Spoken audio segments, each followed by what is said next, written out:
আমার আইবুড়ো ভাতের দশম পর্ব। আজকের সব আয়োজন করেছিল আমার মামা বাড়ি থেকে।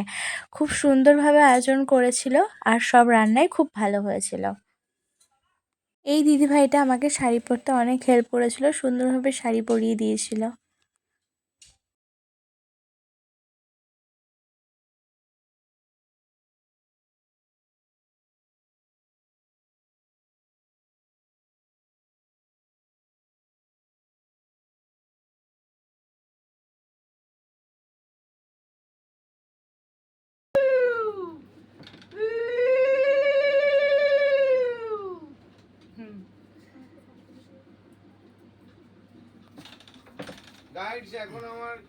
ভাগ্নি হ্যালো গাইস।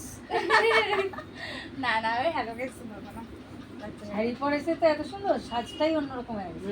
শাড়ির জন্য অনেকে সাজ, আমি তো যা পারি সিম্পল শাড়ি পরে চলে যাই। সব বগর বগর গুলো উঠতেছে, কিন্তু খাওয়া শুরু কর।